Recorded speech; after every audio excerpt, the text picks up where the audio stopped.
Bueno, adelante nomás. Allá vamos.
Muchas gracias, Claudia, por la introducción.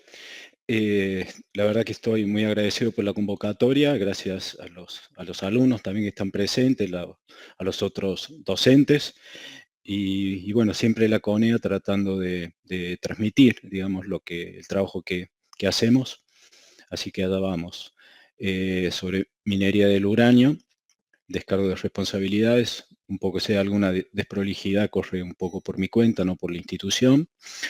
La idea es encarar este tema de la minería del uranio por lixiviación in situ, ISL, por sus siglas en inglés, o sus sinónimos, recuperación in situ, ISR, por sus siglas también en inglés. Se pueden usar en realidad indistintamente ambos significados.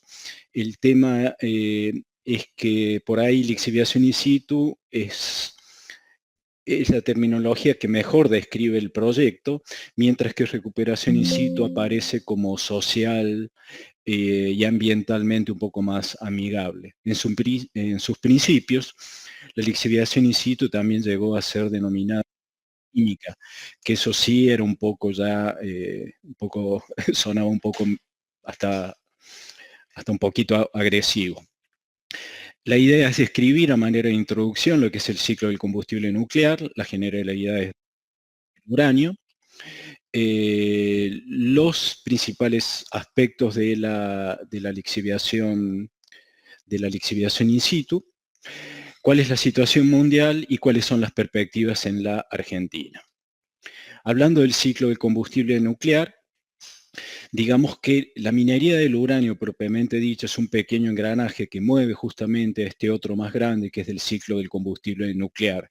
Y en rigor la minería del uranio es un pequeño engranaje moviendo a otro más grande porque es una minería de bajo calibre, ya que tomando como base el año 2022 se necesitaron 59.000 toneladas de uranio, es decir, pequeño tonelaje, si lo analizamos en términos mineros, para producir el 10% de la electricidad a la escala global, con los 438 reactores nucleares que tuvieron en operación, localizados en unos 32 países. El ciclo minero del uranio, mirado de una manera más conceptual, es el puntapié inicial del ciclo del combustible nuclear y de la generación nucleoeléctrica asociada, que luego debe pasar por las etapas de conversión a hexafluoruro, enriquecimiento, fabricación de combustible y generación propiamente dicha, o bien directamente pasar del concentrado de uranio que sale de la minería, del proceso de minería del uranio, a la etapa de conversión a U2 y fabricación de combustible, cuando estemos hablando de reactores de agua pesada.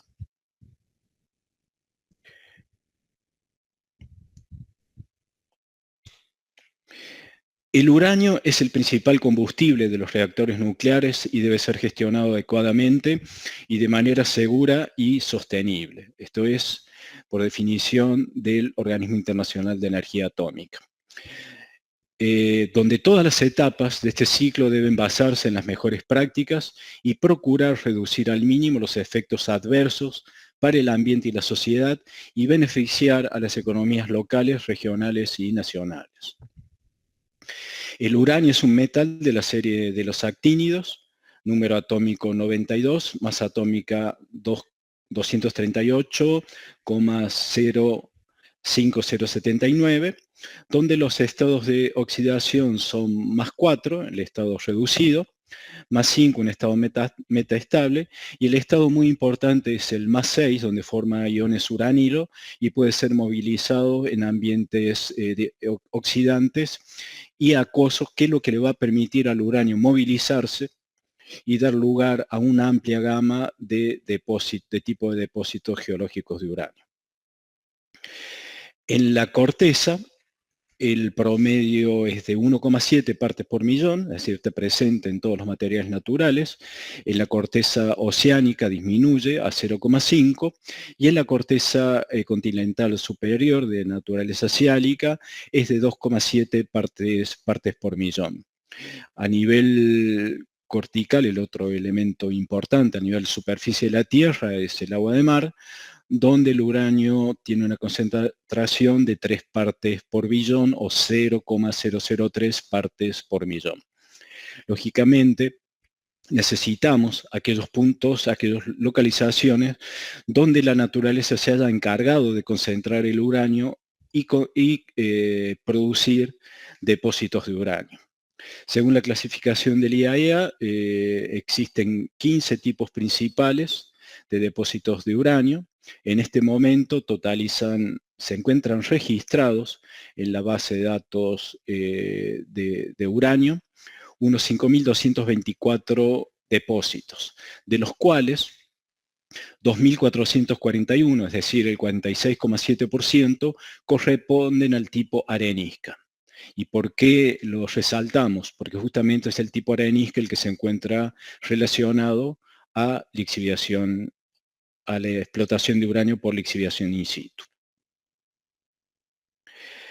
Considerando los recursos convencionales de uranio reportados en el libro rojo del 2024, que se encuentra en el dominio público desde hace pocos meses, en 2025, los recursos de uranio totalizan casi 6 millones de toneladas de uranio en la categoría de costo menor a $130 para producir 1 kilo de uranio.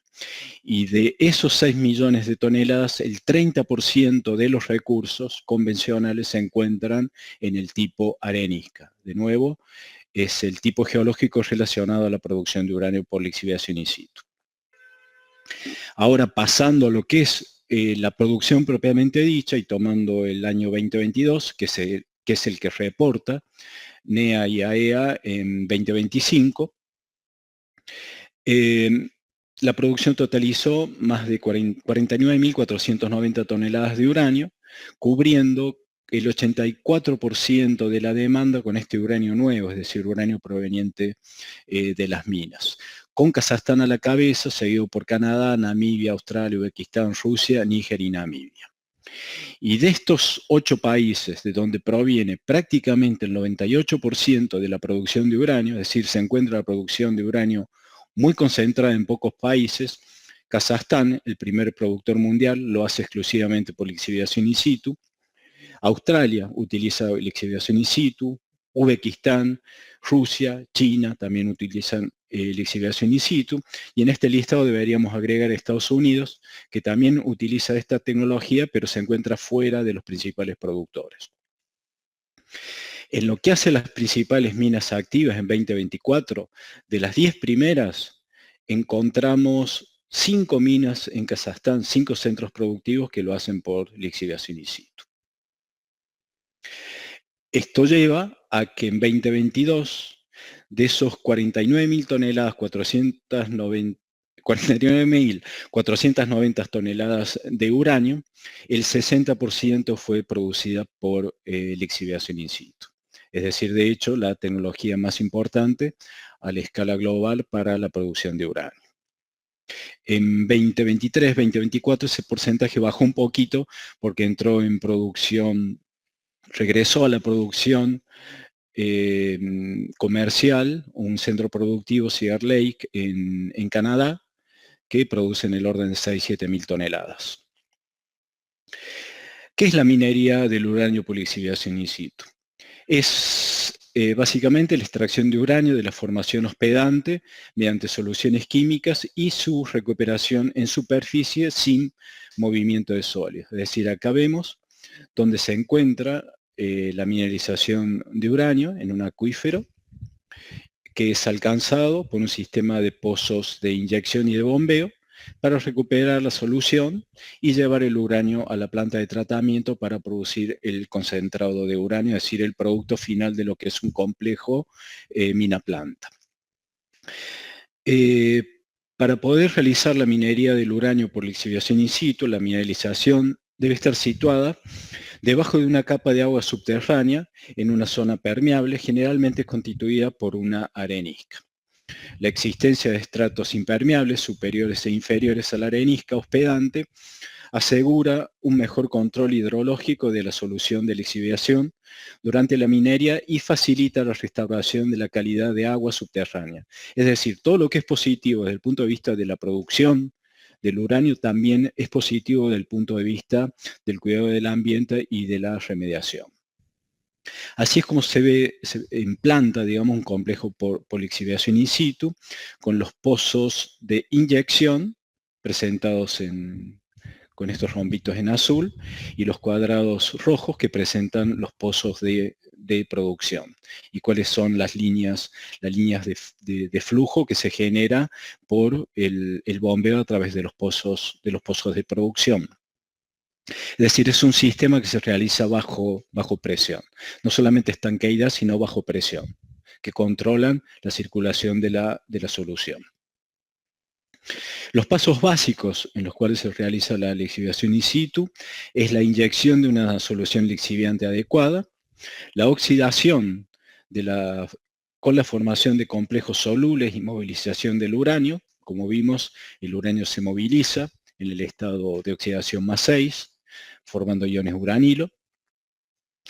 La recuperación de la solución a través de pozos de producción, la que es llevada a la superficie. Y el procesamiento y precipitación del concentrado de óxidos de uranio. Con respecto a las ventajas ambientales, podemos puntualizar que consisten en producir una perturbación mínima del suelo, porque no hay movimiento de sólidos, evitar las pilas superficiales de roca estéril y de relaves de minas que requieren una gestión a largo plazo. Y el factor crítico de mayor relevancia es la preservación, el monitoreo y eventual remediación del agua subterránea afectada por la producción. Aquí tenemos una matriz de los principales impactos de la minería del uranio en las distintas etapas, es decir, pasando desde la exploración, el diseño de mina, la producción, la rehabilitación y el cierre. Y podemos ver que lo saliente en color rojo está focalizado en la calidad de agua, en la línea de base ambiental, la evaluación de impacto ambiental, el monitoreo ambiental, el seguro financiero también que garantice el cierre y el tratamiento post-mina. Y esto es tomado de un informe de la Agencia de Energía Nuclear de 2014, donde no solamente figuran los impactos de la minería por lixiviación in situ, sino de otras técnicas utilizadas para la recuperación de uranio, que recomiendo que lo visiten. O sea, como vemos, la explotación de minería del uranio por lixiviación in situ no debe comprometer al agua subterránea del acuífero mineralizado, más allá de lo que pueda ser remediada para su uso postminero.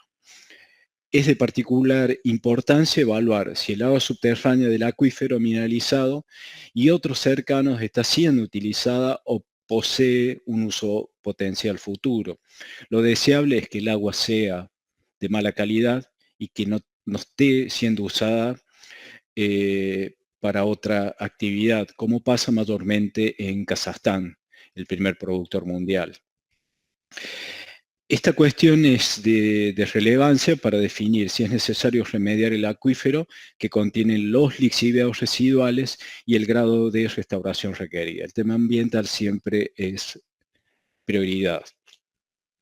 Entonces, por ello, el estudio de impacto ambiental debe considerar la mejor opción para el tratamiento de líquidos residuales, que pueden consistir en la inyección en acuíferos profundos con agua de mala calidad, inyección en la zona explotada para dispersión, atenuación y o confinamiento, o bien decidir por la gestión de un residuo sólido, para lo que hay que evaporar los líquidos residuales y llevarlos a un repositorio de residuos radioactivos de baja actividad. El uranio es soluble tanto en medios alcalinos como ácidos, y la elección del químico que se va a utilizar para lixiviar o ayudar en la lixiviación del uranio en profundidad va a depender de la composición de la roca huésped y de la mineralización, del consumo y costos de los reactivos, cuál es la recuperación del uranio y la intensidad de la lixiviación en los distintos medios, sea alcalino o ácido, es decir, se toman en consideración el tiempo de residencia, la concentración de uranio en la solución recuperada, entre otros, y también las consideraciones ambientales como la calidad de agua del acuífero original. Un poco los reactivos que se utilizan en la lixiviación por vía ácida es el ácido sulfúrico, y oxidantes, siempre acompañan el paquete de reactivo principal y un oxidante para llevar al uranio al estado más 6. Como oxidante se utiliza oxígeno o oxigenada, algunos compuestos que tengan férrico, nitratos, y en la vía ISL alcalina, los principales reactivos son carbonato de sodio, carbonato ácido de sodio, o a veces dióxido de carbono más oxígeno, mientras que los principales oxidantes son oxígeno propiamente dicho y agua oxigenada. Es decir, que siempre hay que mantener, puede ser pH alcalino, pH ácido o pH cerca de neutro, como pasa en China, pero en algunos depósitos de China, pero el EH siempre se mantiene en el campo de oxidación, entre los 400 y 600 milivoltios, garantizando que se mantengan en solución el uranio, formando complejos de ion uranilo, es decir, UO2 con dos cargas positivas. Un poco las ventajas de la lixiviación ácida consisten en el mayor grado de recuperación de uranio, 70-90% versus un 60-70% de la alcalina. Existe una cinética de lixiviación más favorable. Los tiempos de lixiviación comparativamente son más cortos, 3 a 5 años para una satélite por lixiviación in situ. El radio, digamos, no es recuperado porque el sulfato de radio es insoluble, es decir, queda en la formación hospedante y no se requiere de una restauración especial considerando al radio. También los menores costos de capital y de operación debido a que justamente por la cinética de la lixiviación se necesita perforar mucho menos, es decir, en la lixiviación ácida, la densidad de exploración, la densidad de producción, de pozo de producción es más extendida. Y en la lixiviación alcalina, en general, se necesita perforar el doble, es decir, el costo prácticamente se duplica. Las ventajas de la lixiviación alcalina es aplicable realizarla en menas, apagar el aire, en menas donde el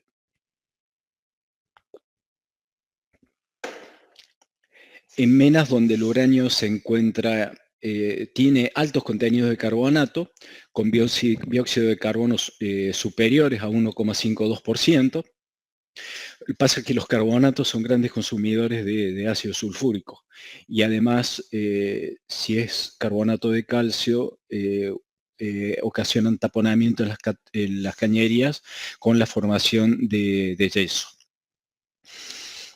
También existe una menor concentración de óxidos disueltos en las soluciones lixiviantes.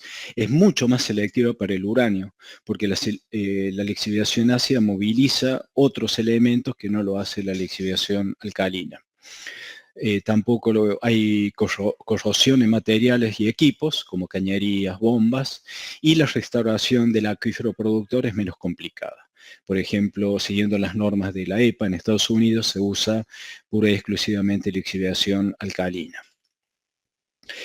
Este es en general lo que es el ciclo minero del uranio, que consiste en una recuperación de material, sea por minería a cielo abierto, minería subterránea, estancado del material, lixiviación, separación de sólidos, disposición de colas, y luego se realiza la extracción en solución, la precipitación de uranio, el secado y la producción del yellow cake propiamente dicho.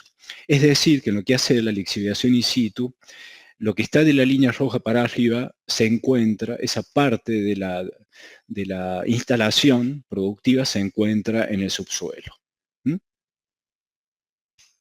Y el producto final es el yellow cake, que es un concentrado de óxidos de uranio que tiene entre un 75 y un 85% de uranio.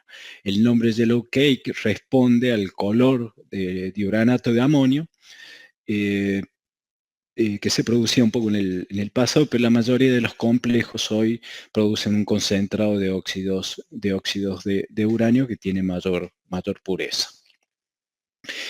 La lixiviación in situ, digamos, si bien ha progresado en los últimos años, no es algo muy reciente, ya que entre 1950 y 1960 fue desarrollada independientemente en la ex Unión Soviética y en los Estados Unidos de América, utilizando enfoques ingenieriles y tecnológicos similares, pero trabajando de manera separada.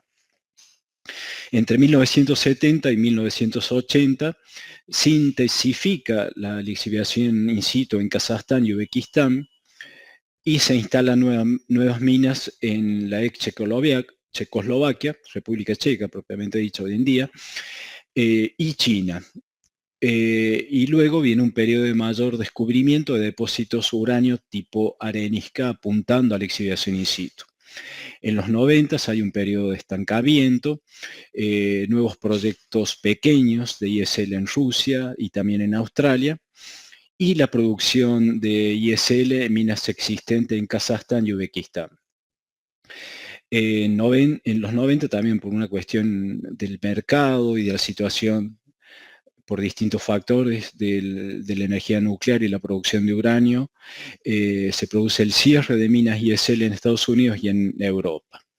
En el 2000 tiene acontecimiento el boom de la minería ISL en Kazajstán con 8 nuevos centros productivos y también nuevas minas en Uzbekistán, Estados Unidos, Rusia y en Australia. En la década de 2010, nuevas minas en Kazajstán, Estados Unidos, Australia, Rusia, Uzbekistán, China, y la lixiviación in situ pasa a ser la principal técnica de recuperación de uranio a partir de 2010. Y luego los avances tecnológicos, no se quedó ahí la tecnología por ISL, y han existido también lo que hace a la exploración, la aplicación de métodos geofísicos microsísmicos para la detección de areniscas poco profundas, la utilización de bacterias en el proceso productivo, la purificación y reutilización de soluciones químicas mineras para utilizar menos cantidad de reactivos, el incremento de tasas de recuperación de uranio que llegan actualmente en algunos depósitos al 90%, la evaluación de la extracción integral de subproductos, porque de otra manera se movilizan elementos en el subsuelo y luego se lo termina reinyectando. O sea, la idea es recuperar también otros elementos en el contexto de la recuperación integral de los recursos.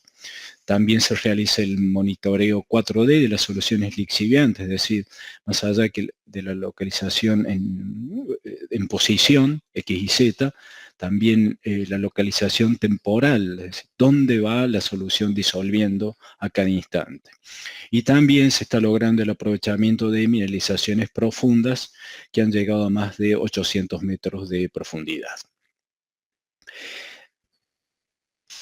Tradicionalmente se han explotado uranio por lixiviación in situ en los depósitos tipo arenisca, y también hablando de las instalaciones, de los progresos, digamos,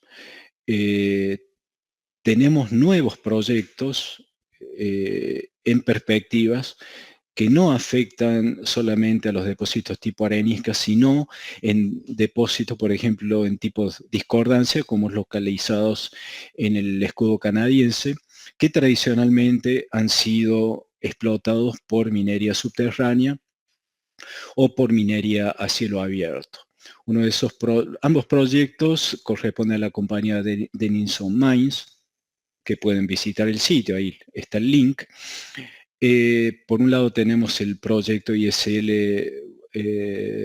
Waterbury, supongo que se pronuncia, donde es algo poco convencional comparando con la lixiviación in situ actual, donde para garantizar la estanqueidad de los fluidos existe un sistema de pozos de inyección de congelamiento que van a generar unas paredes de congelamiento para garantizar la circulación en el interior de esas paredes. Y luego vamos a tener además los pozos de monitoreo, los tradicionales pozos de inyección y los pozos de recuperación. Aquí vemos un perfil del proyecto con las paredes de confinamiento, digamos, generadas por congelamiento, porque son areniscas permeables. Los pozos de inyección, que están en negro, y los pozos de recuperación que se encuentran en color amarillo. Otro proyecto similar es el proyecto Wheeler River, también en Canadá, el escudo canadiense, depósito de uranio tipo discordancia. Es decir, esto es las perspectivas futuras de lo que es lixiviación in situ. También paredes de congelamiento, generada por un sistema de pozos de enfriamiento. En este caso, 322 pozos de enfriamiento, 199 pozos de inyección y 94 pozos de recuperación, también circundados por un sistema de pozos de monitoreo que garantizan que el fluido circule solamente en la zona de producción, los que, de nuevo, es positivo no solamente para la producción, sino también para el cuidado del ambiente. Aquí es como se ve en perfil, lo mismo podemos ver la mineralización del cuerpo mineralizado llamado Phoenix en una arenisca. La roca hospedante es una arenisca, pero desde el punto de vista del contexto geológico es un depósito tipo discordancia, es decir, la aplicación de lixiviación in situ en algo totalmente innovativo. Vemos bien los pozos de monitoreo, las paredes de enfriamiento, el pozo de recuperación en el medio y los pozos de inyección. Todo el circuito de producción está dado por una parte de la fábrica, digamos, que se encuentra en el subsuelo, sale un líquido enriquecido en uranio, se le remueve el hierro, luego viene un proceso de filtración, precipitación de uranio, el fluido, digamos, lixiviante se reacondiciona y se regresa a la mina. Es decir, se sigue utilizando el mismo fluido y la misma agua que en rigor proviene de la formación que contiene el uranio. Luego ese uranio precipitado se seca y el resultado final es el concentrado de óxido de uranio. Aquí tenemos otra visión bastante parecida a la que vimos para Australia, pero este es particularmente de Kazajstán, primer productor mundial, con la mina situada en las proximidades de de la fábrica por lixiviación in situ que se encuentra en la profundidad. Aquí algunas imágenes, Kazajstán, la planta de producción y la instalación de las cañerías en el campo, donde los conectores horizontales se encuentran tapados porque el invierno es muy riguroso y para evitar el congelamiento. Aquí tenemos también la producción por lixiviación in situ en República Checa. República Checa hoy en día está abocado a la remediación de los acuíferos, ya no produce por esta tecnología, pero fue un importante productor en el pasado. Acá Smith Ranch en el estado de Wyoming, Estados Unidos de América, donde también los conectores, esta es la mina de uranio, la verdad que es algo sorprendente entender que de eso se trata la producción de uranio por lixiviación in situ. Y aquí los conectores horizontales también, las cañerías horizontales que conectan los verticales que van a los pozos, también se encuentran tapados, pero es por una cuestión del invierno riguroso y evitar el congelamiento. Lo mismo pasa en Nichols Ranch, al norte de Estados Unidos. Y acá tenemos otro depósito de Estados Unidos, la Palangana, pero en el estado de Texas. Es decir, no es necesario zanjar y tapar los conectores horizontales por el clima es más benévolo y se encuentra este sistema de cañería. Es decir, la producción por lixiviación in situ va a ser menos costosa porque no hay que perturbar el suelo, lo que favorece, digamos, desde el punto de vista del costo de la producción y también el costo de la remediación una vez terminado el operativo, cuando hay que desmontar las cañerías, los conectores horizontales principalmente. Esta es una planta de tratamiento, de producción de yellow cake, que toma las soluciones lixiviantes que vienen de los complejos de producción de lixiviación in situ de unos 80 kilómetros a la redonda en el estado de Texas. Esta planta en particular tiene una capacidad nominal de producción de unos 1000 toneladas de uranio por año. Esto es otro depósito por lixiviación in situ en Beverly, Australia. Un proyecto que está en producción. En la parte central vemos el pozo de recuperación, que está circundado por pozos de inyección. Normalmente siempre hay más pozos de inyección que de recuperación. Y la relación debe ser de 4-1, 5-1, dependiendo de varios factores. Aquí tenemos también un camión cisterna, que dependiendo de la proximidad de la satélite que extrae la solución enriquecida en uranio a la planta de tratamiento, puede ser también transportada por este medio. Puede transportarse o bien el líquido enriquecido en uranio o ya la resina de intercambio iónico, que es el primer paso de la planta de tratamiento, para ser llevado a la planta de producción de yellow cake para su elución, y luego esas resinas de intercambio vuelven a la mina para ser cargadas nuevamente.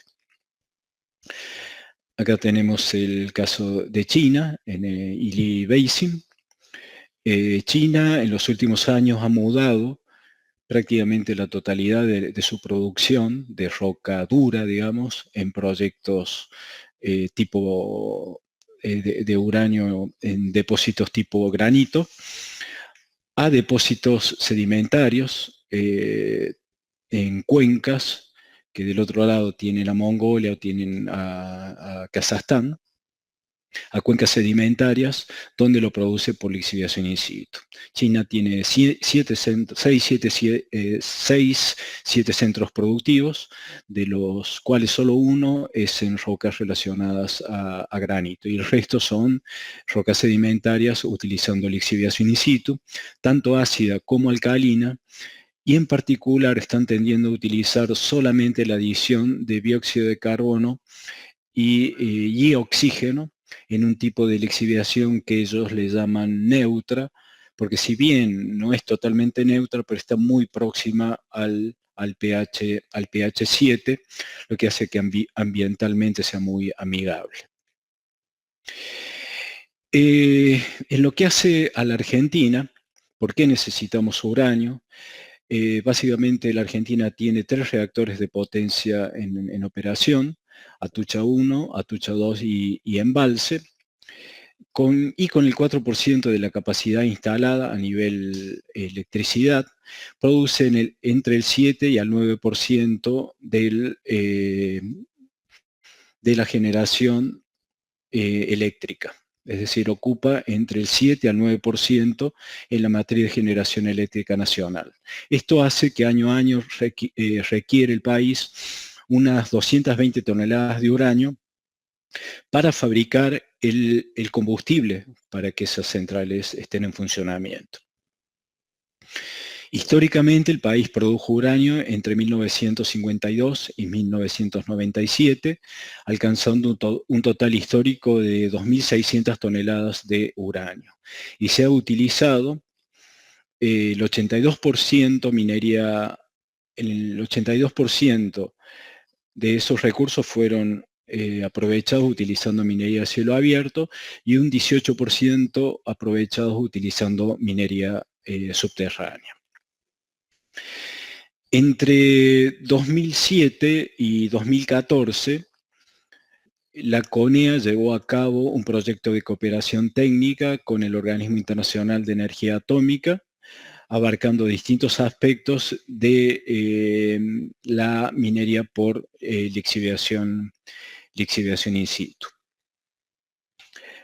Abarcando no solamente lo que son los aspectos geológicos, sino también los aspectos de factibilidad de producción y cuidado del ambiente.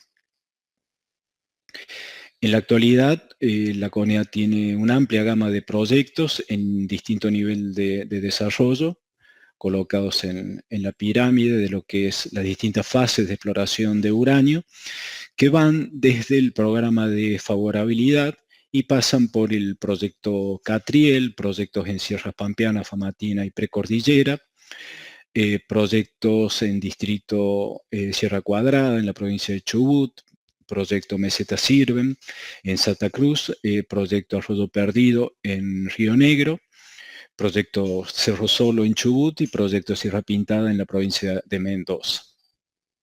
Y de estos proyectos, aquellos que tienen perspectiva o están relacionados a lixiviación in situ, son el programa de favorabilidad, el proyecto Catriel en la provincia de Río Negro y el proyecto Arroyo Perdido en la provincia del Chubut.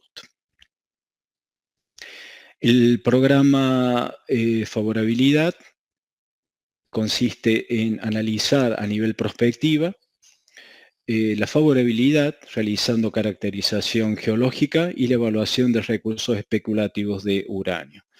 Las unidades a nivel país que son de interés para ISL son la cuenca del Grupo Salta, cuenca del Paganzo, la cuenca del Grupo Chubut y los ambientes intermontanos de las sierras pampeanas. Es decir, tenemos en el país cuencas sedimentarias muy extensas, donde seguramente será aplicable, tienen altas perspectivas de encontrar depósitos que sean aplicables de explotación para la lixiviación in situ. Porque consideramos que la existencia justamente de estas cuencas sedimentarias favorables para la explotación de depósitos uraníferos tipo arenisca, que en ambientes geológicos similares en otros lugares del mundo albergan importantes yacimientos productores en la actualidad.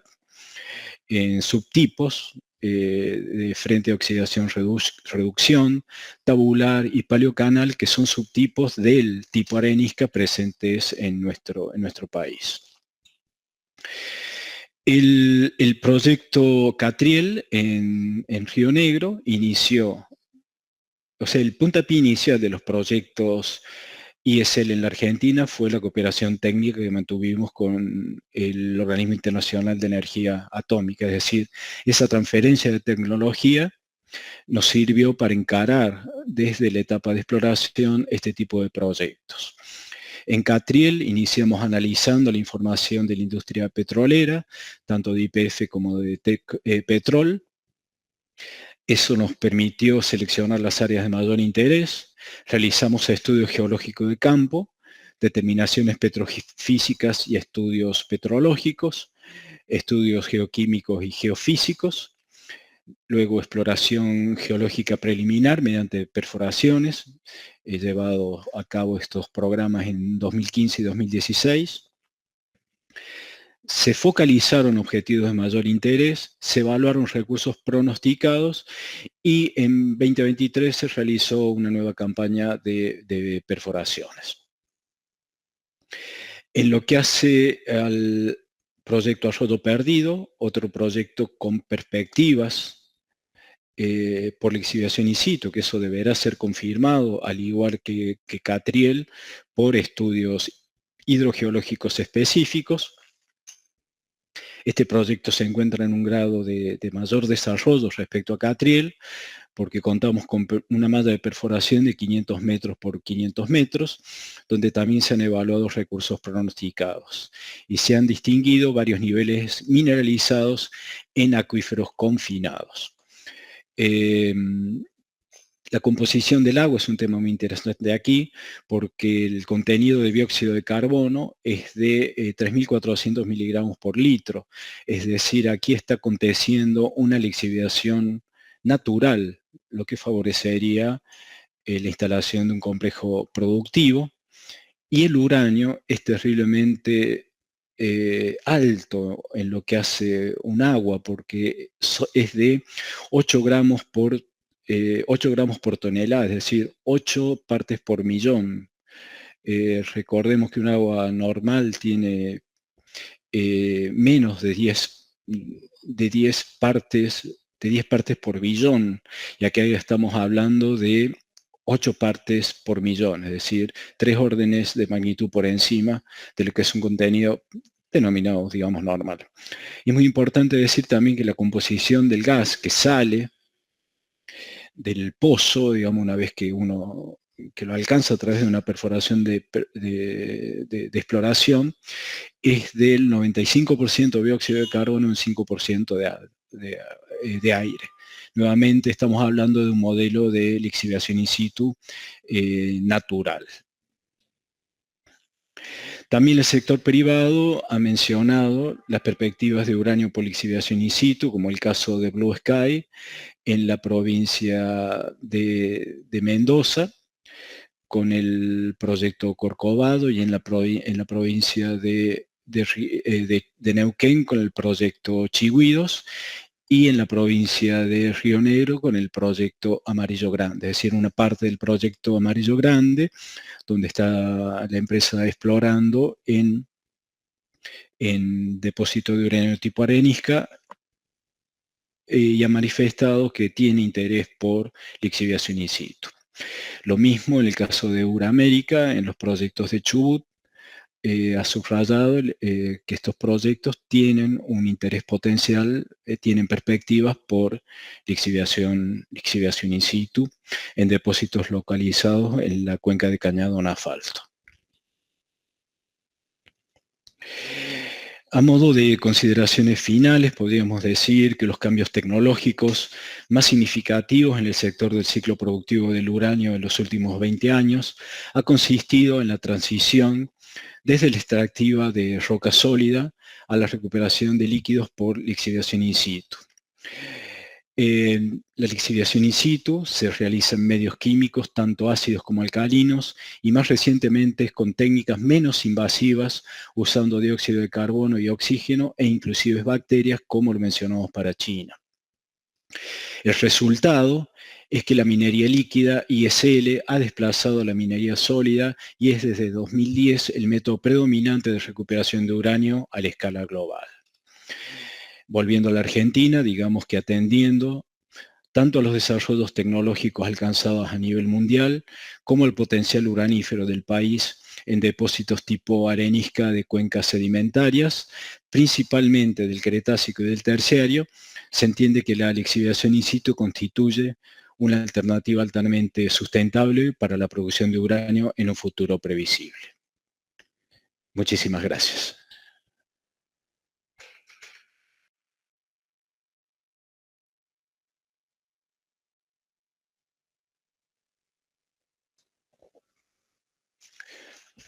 Ahora sí los estoy viendo.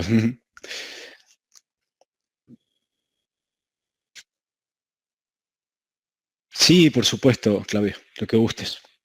Si lo puedes responder.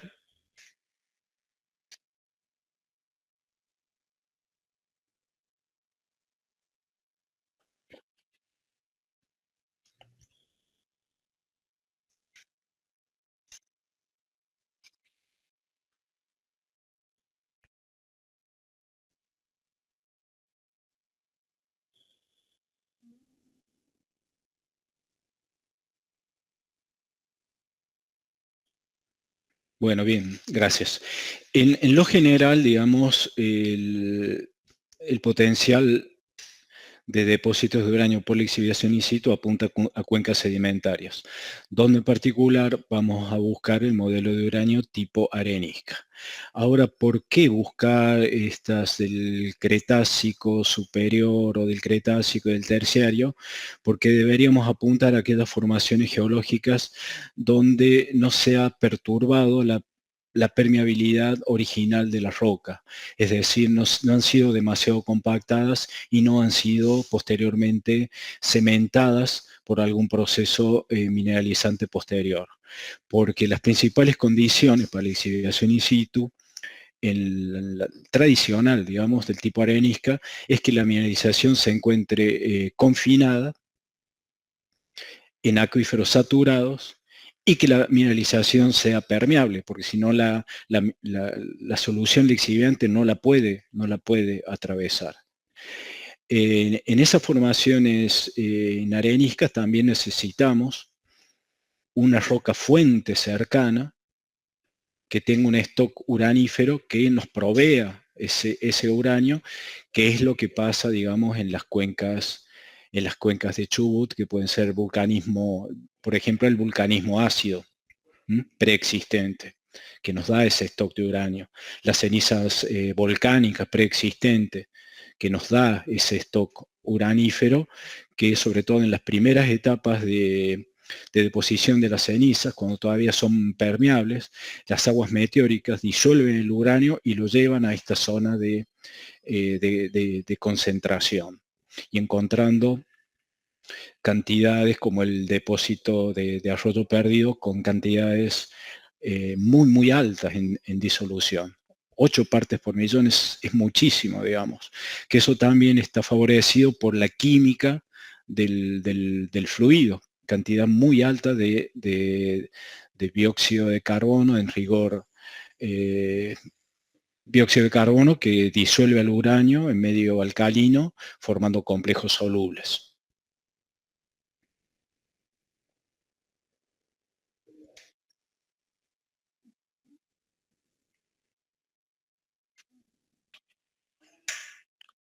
Exacto, viene de, por ejemplo, rocas que originalmente tienen un stock alto de uranio con respecto a la media, como puede ser una roca granítica, una ceniza volcánica de carácter riolítico, es decir, más bien tirando a lo que es ácida, donde el uranio se encuentra mayormente lo que pasa en estas rocas fuentes para los depósitos en Chubut ligado a uraninita. ¿Por qué uraninita? Porque es un mineral, uranio oxígeno 2, que es fácilmente lixiviable en medio oxidante, y aguas meteóricas que lo transportan a profundidad. Y lo pueden, La uraninita es un mineral, uranio oxígeno 2, que se encuentra como mineral accesorio en un granito, en una ceniza volcánica, y es una forma en que el uranio puede ser lixiviado fácilmente. Si bien también el uranio se encuentra en otros minerales, pero la uraninita sería la condición más favorable para que sea lixiviado.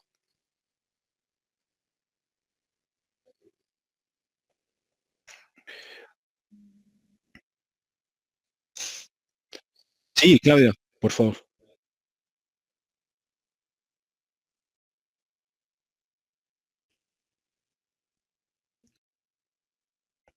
Muchas gracias. Desde 1900, en realidad en 1992, la Argentina, por una cuestión de precios en el mercado y de los costos locales, empieza a importar uranio de Sudáfrica y esta situación paulatinamente llevó al cierre de la producción local en 1997. Y desde 1997 hasta la fecha, toda la producción de combustible se hace con uranio que se importa. Se ha importado de Canadá, de Kazajstán, de Uzbekistán, de Namibia y los últimos años mayormente de Kazajstán. Es decir que, en dos palabras, el uranio que utilizamos para la fabricación de combustible es importado.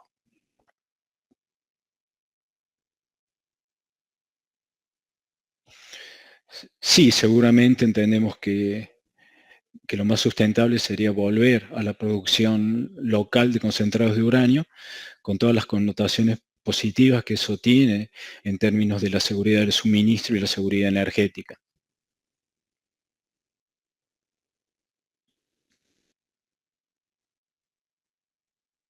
¿Sí?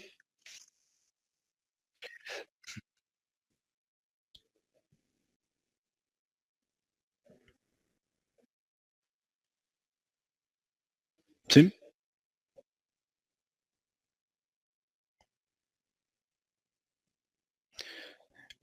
Sí, la verdad que se puede ver en el dominio público. En República Checa se cometieron, digamos, algunas malas prácticas en lo que hace a la recuperación del uranio. Se, se mezclaron acuíferos, por ejemplo, por un sobrebombeo de los mismos, y eso llevó a contaminación de acuíferos que tenían otros usos. Entonces, la producción básicamente cesó porque se agotaron los recursos, pero se sigue circulando agua, se sigue remediando eh, para mejorar las condiciones en que quedó el acuífero luego de la producción. Como fruto de la producción se siguen recuperando algunas toneladas de uranio, pero muy poquito. Diría que menos de 10 toneladas de uranio por año, lo que es ínfimo, digamos, pero el proyecto está abocado a la remediación del acuífero, que es una práctica normal, seguir circulando agua, seguir mejorando las condiciones del acuífero y mínimamente llevarlas a las condiciones iniciales.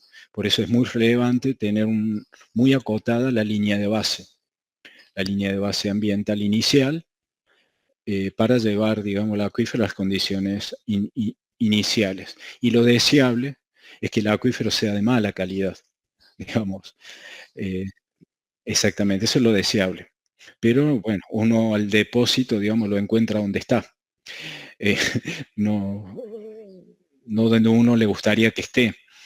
Y, y lo que hace a las técnicas que se utilizan para recuperar el uranio u otros metales, muchas veces no son una elección, sino que son una condición. Estamos condicionados por muchos factores que nos llevan a aplicar una técnica en particular.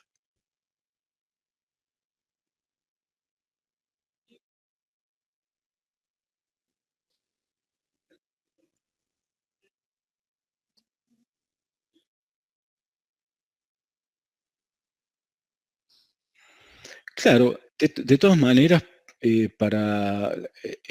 sí, en la mineralización tipo arenisca, una parte importante del uranio ya está en solución, como vos decís, está ya el agua enriquecida, ¿está bien? Pero por eso a través de una prospección geoquímica de agua puede ser una guía muy importante para ver dónde seguir con otra instancia exploratoria e ir focalizando un blanco para descubrir un depósito de uranio de este tipo. Pero cuando se agrega una solución, cuando se agrega en la profundidad un oxidante y una solución, el uranio realmente se moviliza, ¿no? Se moviliza en gran escala. Se aumenta mucho la movilización del uranio para que, bueno, productivamente sea efectivo el proceso.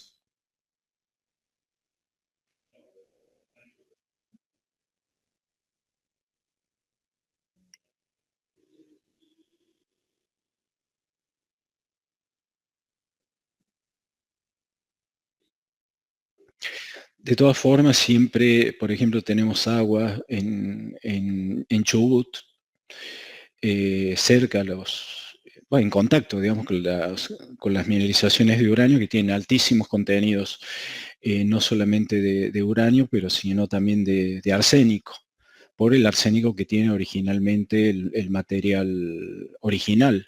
Como pasa también, las cenizas volcánicas constituyen la madre un poco del loess, acá en la provincia de Buenos Aires, o en la provincia de La Pampa, digamos, tenés aguas que naturalmente ya son arsenicales. Por eso hay que tener muy bien acotada la línea de base, digamos. No solamente con el uranio, sino con todos otros elementos que pueden inclusive movilizarse al aplicar un ácido sulfúrico diluido, ¿no?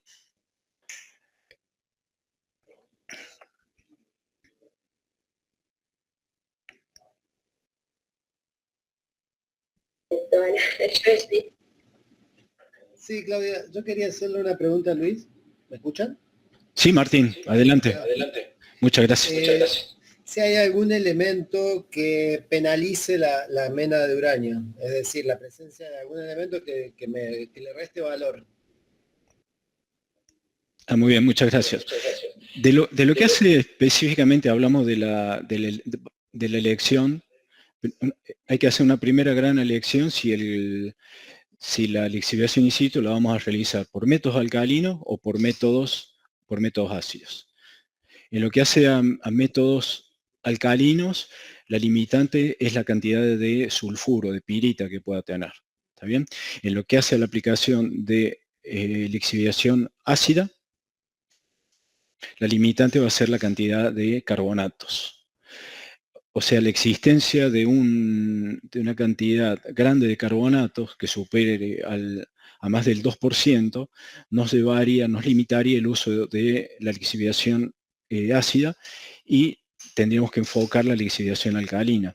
El tema es que la lixiviación alcalina normalmente, como lo apuntaba, es mucho más cara. ¿Por qué más cara? Porque por la cinética de reacción, por una serie de factores, se necesita que los pozos estén más cerca, y se necesita en el complejo productivo perforar el doble, y la perforación es vital en el cálculo de los costos para este tipo de explotación. Es decir, ahí estaría un poco la penalización que vos mencionas. Una de las ventajas, también lo quería remarcar, de la lixiviación alcalina es que moviliza, es más selectiva para el uranio y no moviliza tantos metales, y tampoco, pero sí lo que tiene, que va a movilizar el radio. ¿Está bien? Que eso va a tener que ser tenido en cuenta en los controles radiológicos, luego en la planta. Si bien lo que moviliza el radio va a ser inferior al 10 al 15%, pero debe ser tenido en cuenta. No sé si es lo principal que deberíamos considerar como elementos que por ahí penalizan o que nos condicionan para la elección de alguna técnica en particular. Muy bueno, Luis. Muchas gracias. Gracias, Martín.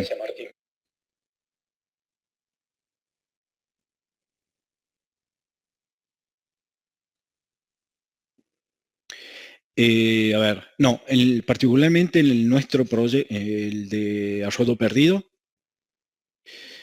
Bueno, digamos que el proyecto, desde el punto de vista de exploración, se encuentra en un estatus de exploración de detalle, ¿está bien?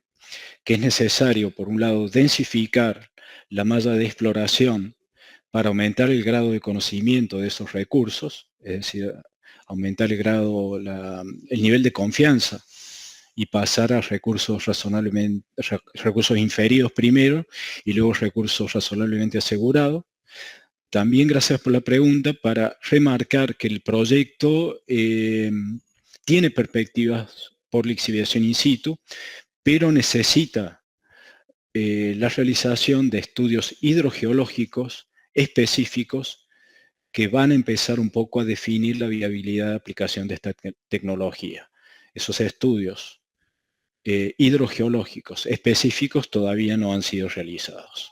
Lo que sí podemos asegurar es que el acuífero se encuentra en condiciones de confinamiento, porque cuando alcanzamos los niveles mineralizados, prácticamente hay surgencia de agua de manera, diría, hasta agresiva, ¿está bien? Está confinado, hasta explosiva, eh, con un contenido muy alto de dióxido de carbono y de bicarbonato de sodio en el agua, es decir, que la composición química es muy favorable para una lixiviación, pero alcalina. De hecho, ese dióxido de carbono natural ya nos estaría aportando una parte importante del lixiviante que a nivel industrial nosotros deberíamos agregar. Habría que cuestionarse realmente si esto progresa, si sería necesario adicionar químicos, posiblemente adicionar oxidantes, y con el dióxido de carbono, con el bicarbonato de sodio ya presente, por ahí sería suficiente. Pero esto es perspectiva, digamos. De ahí a un análisis económico preliminar, a una prefactibilidad, estamos lejos, pendiente de la realización de estudios hidrogeológicos específicos y también de aumentar el nivel de conocimiento geológico de los recursos que a la fecha tienen el valor, revisten como recursos de uranio pronosticados. ¿Está bien? Eso es muy importante remarcar, así que gracias por la pregunta.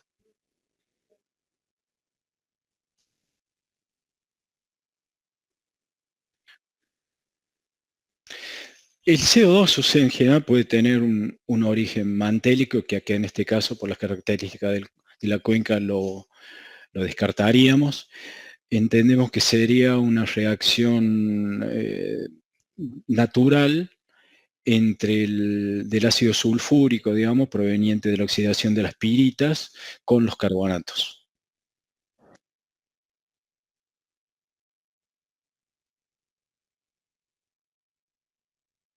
Claro, sería un ácido sulfúrico.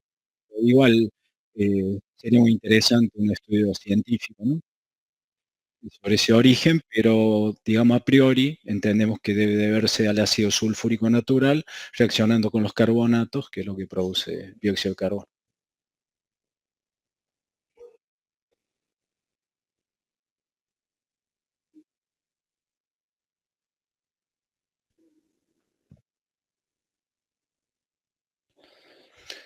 Sí, o sea, yo particularmente entiendo que los proyectos público-privados deberían marchar bien. Por ahí el Estado Nacional tenemos un know-how muy alto, digamos, un grado de conocimiento muy alto, personal capacitado, medios para, para realizar actividades de exploración y eventualmente producción, pero carecemos de financiamiento. Desde hace ya bastante tiempo, digamos. Así que sería una ecuación favorable, digamos, creo que para el país, digamos, aprovechar todos estos desarrollos que ha hecho la CONEA durante años y tener como norte volver a poner depósitos en producción y autoabastecernos. También como lo está encarando el sector privado en otras provincias. Digamos, el emprendimiento privado no colisiona con el emprendimiento que pueda tener la CONEA o pueda tener en cooperación con el sector privado. Nosotros pensamos en el país, básicamente en el país que tiene que volver a la producción de uranio, autoabastecernos, eh, y también una minería, no solamente de uranio, también de otros metales, porque lamentablemente en el país tenemos, una realidad, tenemos altos índices de pobreza, que es lamentable para un país como Argentina, con los recursos que tenemos, y poner en producción proyectos mineros es un poco una salida, o bien ayudaría muchísimo a la salida de esta situación, porque es una generación, la actividad minera es una generación de riqueza genuina, eso sin duda. Por supuesto que hay que viabilizar los proyectos desde el punto de vista la percepción social, desde el punto de vista ambiental, y bueno, y tratar de ponerlos en producción. Mi punto de vista.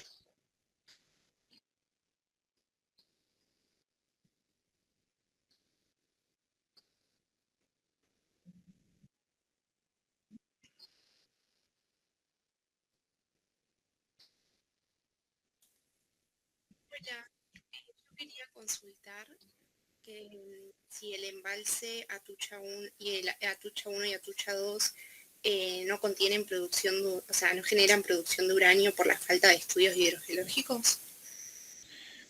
A ver, no alcancé a entender. ¿Pilar? Sí.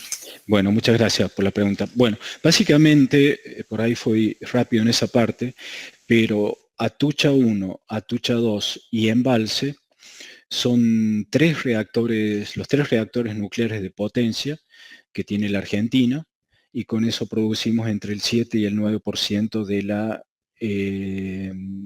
la electricidad, de la matriz nacional.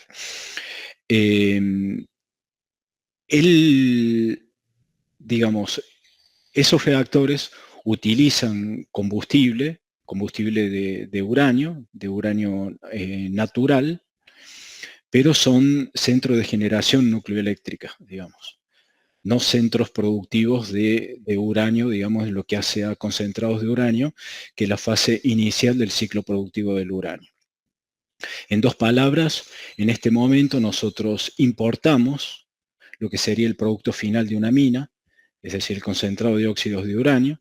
Eso llega al puerto de la ciudad de la provincia de Buenos Aires, va por tierra hasta la planta de purificación de uranio que se encuentra en la ciudad de Córdoba. Ahí purificamos el uranio a uranio oxígeno 2, pureza nuclear, grado cerámico, y ese uranio oxígeno 2 puro, digamos, prácticamente puro, es llevado a la planta de combustible de Conuar, que se encuentra en el centro atómico Ezeiza, acá cerca del aeropuerto internacional. Y de ahí, de esa planta, sale el combustible nuclear para los tres reactores. Atucha 1, Atucha 2 y Embalse, donde se produce la generación. No sé si por ahí clarificarlo. Depósitos de uranio donde se produce, digamos, donde existe un complejo mina-planta para la producción de concentrados de óxido de uranio, genéricamente yellow cake, en este momento no hay en la Argentina. Esa primera etapa, digamos, se hace al exterior, nosotros importamos el concentrado de óxido de uranio, es decir, la materia prima para seguir con la fabricación del combustible. Muchas gracias. No, gracias.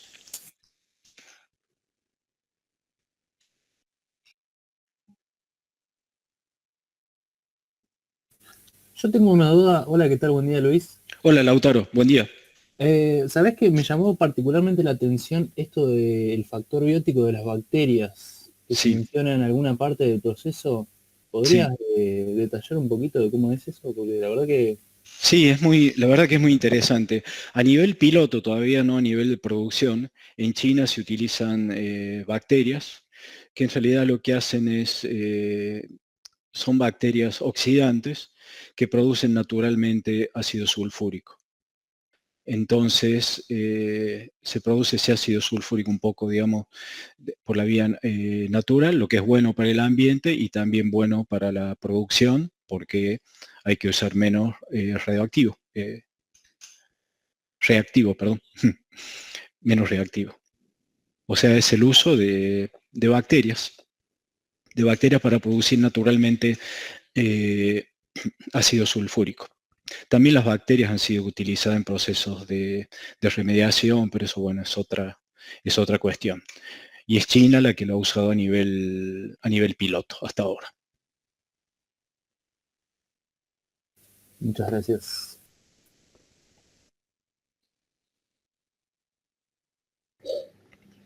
Sí, yo una última pregunta, Luis. Es respecto al uso del agua pesada en los tres reactores, bueno, tres más los otros reactores. que se produce acá o se producía en la planta de acá de Neuquén. Sí. En algún momento hablaron de que se había suspendido la producción de agua pesada. Ahora hace poco volvieron a presentar un plan de reacondicionamiento de la planta, pero quería saber si los reactores que tenemos en funcionamiento en el país utilizan agua pesada, si se está haciendo acá en la planta de Arroyito o si se está importando también. Bueno, gracias Martín por la pregunta. Sí, efectivamente la planta de agua pesada no está en producción desde hace algunos años. Y por otro lado, los 3 reactores nucleares de Argentina utilizan agua pesada, es decir, son reactores de uranio natural y agua pesada. Hago la salvedad, Atucha 1 utiliza un uranio muy levemente enriquecido, de 0.85% de uranio 235, el uranio natural es 0,7, tiene 0,7 de uranio 235, pero sigue siendo un reactor de diseño de agua pesada, ¿está bien? Que se cambió el combustible hace ya bastante tiempo para mejorar la performance del reactor y también disminuir la cantidad de combustible gastado. En el mundo el 90% de los reactores o más del 90% son de uranio enriquecido. Más del 90% de la generación nuclear es de uranio enriquecido, para lo que no requieren agua pesada. Y en lo que hace particularmente al agua pesada, tomando como base unos 1000 megas para tomar un reactor estándar, se requieren unas 700 toneladas de agua pesada que son cargadas al inicio, ¿está bien? O sea, y después lo que se va recargando, lo que se va cambiando es el combustible. La reposición de agua pesada año a año es muy poca. Es decir, lo que se necesita, la cantidad importante de agua pesada que se necesita se carga al inicio del proceso. En Argentina, Canadá nos supo prestar una cantidad importante de agua pesada, luego se la devolvimos, ya con la producción local en Neuquén. Y por ejemplo, y la planta estuvo produciendo agua pesada hasta que la última tanda de agua pesada, hasta que completamos la carga que era necesaria para que entrara en funcionamiento Atucha 2 en 2014-2015. ¿Está bien? O sea, es muy poco el agua pesada que se necesita año a año. Eso sí, si llega a haber un cambio de alguna herramienta, algún problema, pero la cantidad importante de agua pesada se realiza, la carga principal es al comienzo de entrada en producción del reactor nuclear. Bien, o sea que no sería necesario poner de nuevo en funcionamiento la planta. No, bueno, ese es otro tema. O sea, en realidad hay que asegurar la demanda que pueda tener el agua pesada, tanto a nivel local como a nivel internacional. Entiendo que son los aspectos que se están analizando para volver a poner en producción la planta. Particularmente, o sea, a nivel personal opino que sería muy positivo para el país volver a la producción también nacional de agua pesada.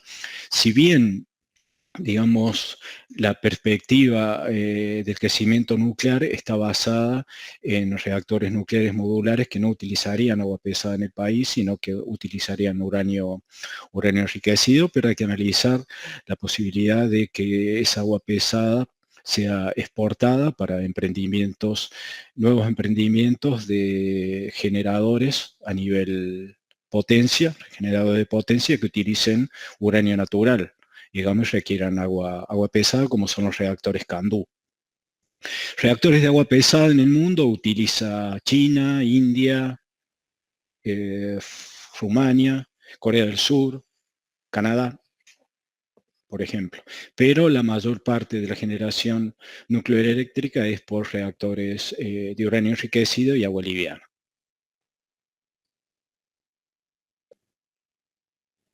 Buenísimo, muchas gracias.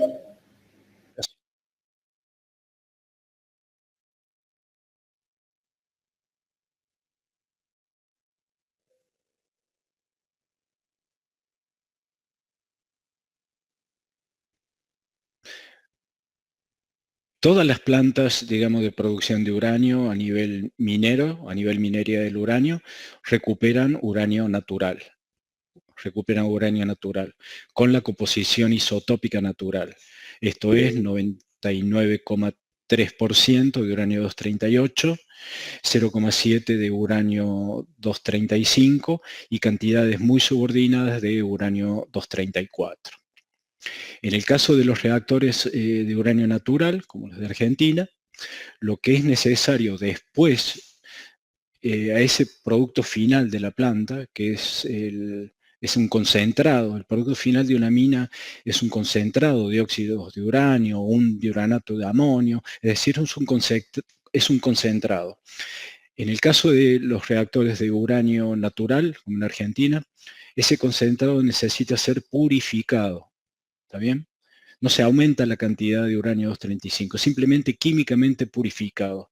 Eliminar las purezas y llevado a un uranio oxígeno 2 prácticamente puro, 99,99 de uranio oxígeno 2 para fabricar el combustible. En el caso del uranio va a ser utilizado para reactores de uranio enriquecido, ese uranio que viene de la mina pasa a una segunda fase que se llama de conversión a hexafluoruro de uranio, y bajo esa forma de hexafluoruro de uranio se lo centrifuga y se aumenta por un proceso industrial la cantidad de uranio 235, es decir, eso es el enriquecimiento, y se lo lleva a cantidades en el orden del 4% de uranio 235. Y con ese material se fabrica el combustible para los reactores de agua liviana. ¿Está bien? O sea, de la naturaleza vamos a aprovechar un uranio que tiene la composición isotópica natural. Entonces eso, el enriquecimiento va por una cuestión ya industrial, posterior. Conversión a hexafluoruro, centrifugación, fabricación de combustible.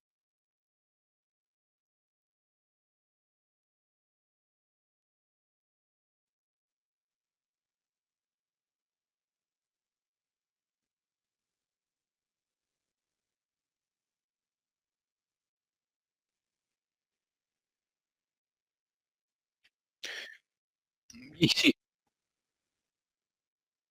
y bueno, si tomamos la declaración de los últimos COPs, se ha planteado, digamos, la cumbre de las partes, digamos, se ha planteado con la anuencia de varios países un incremento de la capacidad nuclear instalada para 2050, se planteó triplicar, digamos, esa participación nuclear, que, bueno, no sé si se va a llegar a triplicar, pero lo bueno es que estén en la agenda, digamos, ese incremento de la capacidad nuclear instalada. Y para ese incremento hace falta uranio, porque esos reactores funcionan con uranio.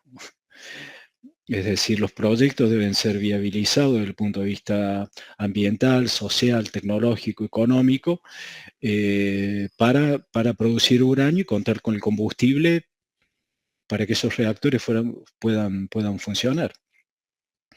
Y la energía nuclear, sí, lógicamente es una energía limpia, de baja huella ambiental, de baja huella de producción de gases del efecto invernadero, y como toda energía, bueno, necesita su combustible, digamos.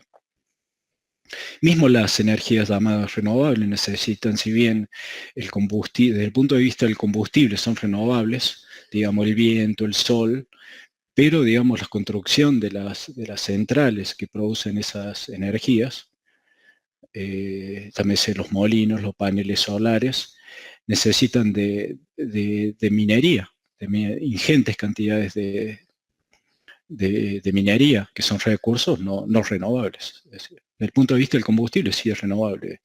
Desde el punto de vista de los recursos no son necesariamente renovables, pero sin entrar de vuelta, la parte de la solución está por el lado de los renovables, por la parte de las nucleares. La nuclear particularmente no es la solución absoluta, pero sí no cabe en duda que es una parte muy importante de la solución, porque es una energía de base. Es una energía de base, es una energía sustentable, limpia y altamente sustentable. Y necesito uranio, no hay vuelta.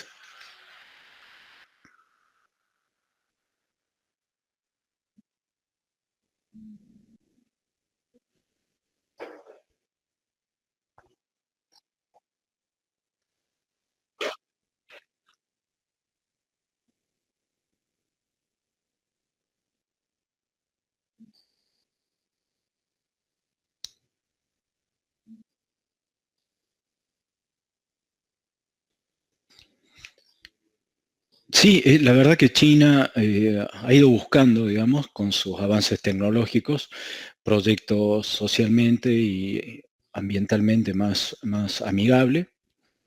Y sí tiene depósitos donde solamente utiliza dióxido de carbono y oxígeno. Que a un dióxido de carbono nosotros utilizamos y oxígeno, no sé, en la soda, por ejemplo. Digamos. Son productos muy amigables donde eso lo permite también la química del depósito mineral. Y también facilita las tareas de remediación. En la Argentina sería muy prematuro, digamos, hablar de la aplicación de esta tecnología porque se requieren avanzar con estudios geológicos, hidrogeológicos, hidroquímicos, que permitan contar al menos con un estudio, un análisis económico preliminar para un poco poder dar una respuesta a este planteo.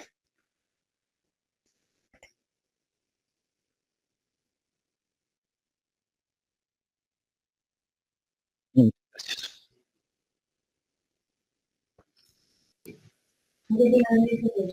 Yo tengo, ¿qué tal? Buen día, Luis, ¿cómo estás? Tengo Buen una día. consulta para hacer Sí, Marisa. sobre la metodología esta de lixiviación de uranio in situ que nos estuviste contando. Una vez que se extrae el uranio de interés que está disuelto en el agua subterránea, ¿qué se hace con el agua subterránea que sobra, digamos? ¿Se reinyecta al acuífero? ¿Cuál es el destino? Bueno, luego de todo el sistema productivo, va a haber una parte, un lixiviado final, digamos, que es un residuo. Si el acuífero es de mala calidad, podría pensarse en reinyectar ese residuo en ese mismo acuífero. Si el acuífero productor es de buena calidad, ese líquido residual podría inyectarse en un acuífero profundo, que no tenga otra utilidad, pero estamos hablando de acuífero profundo de 1 o 2 kilómetros de profundidad. O bien ese residuo líquido podría ponerse en piletas de evaporación, generar un sólido y realizar una gestión segura de un residuo sólido y no de un líquido. En lo que hace al acuífero propiamente dicho, una vez que se ha extraído el uranio, se sigue recirculando agua, mayormente agua de la misma formación, hasta restituir las condiciones iniciales. Quizás después de la producción propiamente dicha puede seguir recirculando agua y realizando los controles alrededor de 4 o 5 años a posteriori de la producción propiamente dicha, garantizando que mínimamente se vuelva a las condiciones iniciales o a las condiciones que se han establecido en el estudio de impacto ambiental que autorizó la producción. Hay casos como Kazajstán, digamos, nuevamente, donde en varios de los depósitos el agua inicialmente es de mala calidad, es decir, eso es a favor, porque es un agua que no tiene otra utilización. En el caso de Estados Unidos, por ahí no pasa eso, y la EPA sabemos que es terriblemente rigurosa, y mismo así permite la utilización de la lixiviación in situ, que ha sido, en el caso de Estados Unidos, por medios alcalinos. Bien, bárbaro, muy claro. Muchas gracias por la respuesta. Después, si hay un segundo, quería hacer una pequeña aclaración sobre, creo que a Claudia le pasé un currículum un poco viejo, pero bueno, es una aclaración ya que está grabada. En realidad, este año cumplí 40 años en la CONEA y mi afiliación actual es asesor senior de la gerencia diaria del ciclo de combustible nuclear y también, bueno, soy asesor del Organismo Internacional de Energía Atómica. Y este año también empecé a ser profesor del Instituto Balseiro en una diplomatura, digamos, sobre energía nuclear, que estaba focalizada justamente a la provincia de Río Negro. Así que por eso, puntualizar eso nada más. Y perdón que te mandé un currículum un poquito viejo. Me bajé un poco de edad, pero bueno, lamentablemente también me bajaba experiencia si no me quedaba piola.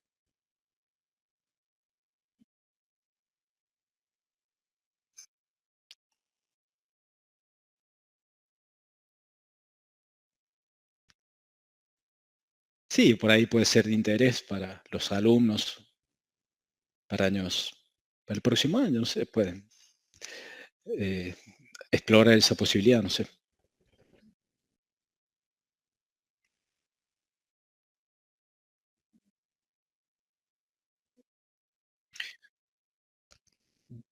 Yo soy, digamos, básicamente soy geólogo. Después un poco me dedico a lo que son recursos nucleares, recursos de uranio básicamente para la fabricación de combustible. Y trabajo también en lo que es la vicepresidencia del grupo del uranio, de la Agencia de Energía Nuclear y del Organismo Internacional de Energía Atómica, en lo que hace a los recursos, exploración, producción y demanda de uranio a la escala global, un poco trabajando con esos informes. Un poco analizar la situación del suministro, tanto para el país como a la escala global.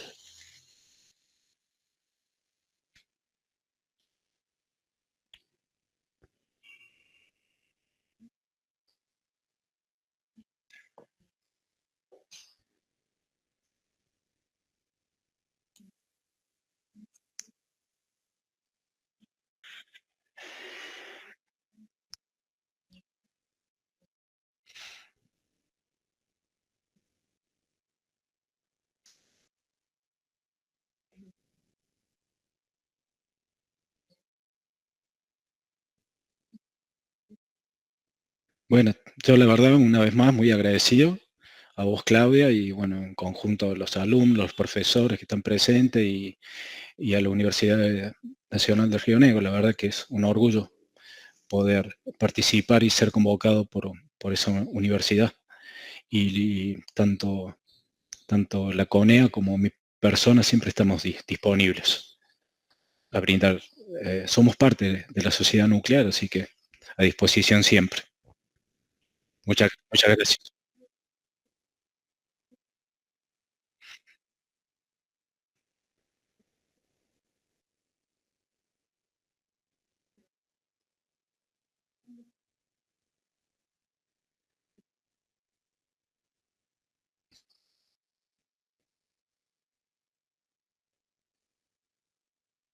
Bueno, gracias, Claudia. Muy agradecido.